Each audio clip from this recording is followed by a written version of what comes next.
எல்லோரும் நல்லா இருக்கீங்களா? இவங்க யாருங்கன்னு பார்த்தீங்கன்னா 63 நாயன்மார்களை தான். இவங்க 63 பேரும் வந்து சிவனடியார்கள், சிவன் சொத்துக்கள் அப்படின்னு சொல்கிறாங்க. இவங்க இப்போ என்ன பண்ணிக்கிட்டு இருக்காங்க, எங்கே இருக்காங்கன்றதை பற்றி இப்போ பார்க்கலாம். அதாவது இவங்க சென்னை மாதவரம் சிவன் கோவிலில் இருந்து வராங்க. இந்த 63 நாயன்மார்களும் இவங்க இப்போ எங்கே போயிட்டுருக்காங்கன்னா நடை பாத யாத்திரையாக வெள்ளையங்கிரிக்கு போய்கிட்டு இருக்காங்க. அதாவது இப்போ 9வது நாள் பாத யாத்திரையாக இப்போ எந்த இடத்துல இருக்காங்கன்னா, உங்களுக்கு ரொம்பவே தெரிஞ்ச ஒரு மாவட்டத்தில், தெரிஞ்ச ஒரு இடத்துல தான் இருக்காங்க. திருவண்ணாமலை மாவட்டத்தில் கடலாடி தென்மாதிமங்கலம் உங்களுக்கு நல்லாவே தெரியும். தென்மாதிமங்கலத்தில் இப்போ இருக்காங்க. 23/1/2026 அன்னைக்கு நைட்டு கடலாடியில் தங்க போகிறாங்க.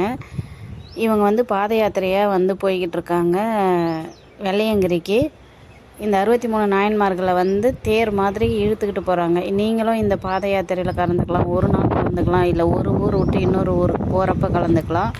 ஸோ அந்த மாதிரி கலந்துக்கிட்டு நீங்கள் இதில் வந்து சாமியை வந்து வழிபடலாம்.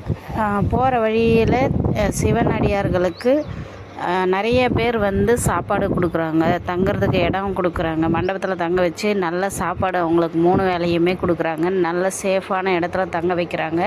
இந்த பாத யாத்திரை போகும்போது நீங்களும் என்ன பண்ணுறீங்கன்னா, இதில் கலந்துக்கணும்னு நினச்சிங்கன்னா 1 நாள்லேருந்து 3 நாள் வரைக்கும் நீங்கள் பாத யாத்திரையில் கலந்துக்கலாம். இந்த தேரை இழுக்கலாம்.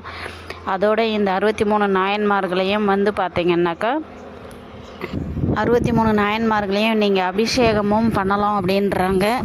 நமக்கு பக்கத்தில் பார்க்குறதே ஒரு பெரிய அபூர்வமான காட்சி தான். ஆனால் அபிஷேகமும் அவங்களுக்கு நம்ம பண்ணலாம் அப்படின்னும் போது அதை விட பெரிய புண்ணியம் நமக்கு கிடைக்கும்.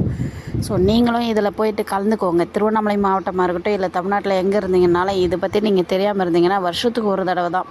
அதாவது சிவராத்திரிக்கு இவங்க வந்து அங்கே வெள்ளையங்கிரிக்கு போகிறதா சொல்லிட்டு கிளம்பி வந்திருக்காங்க. நீங்களும் போய் கலந்துக்கோங்க. நீங்களும் பாத யாத்திரையை வந்து ஃபுல்லாக முடிகிற வரைக்கும் போகலாம், இல்லை ஒரே நாள் கூட அதில் கலந்துக்கலாம், இல்லை 3 நாள் கூட அவங்க கூட தங்கி பாத யாத்திரை போகலாம். இந்த சாமிங்களை இருக்கிற ஒரு ரதத்தை நீங்கள் தேராக இழுத்துக்கிட்டு போகலாம். இந்த வடத்தை இழுத்துக்கிட்டு தான் போகிறாங்க. நீங்களும் இதில் கலந்துக்கிட்டு இந்த தேரை இழுத்துக்கிட்டு போங்க.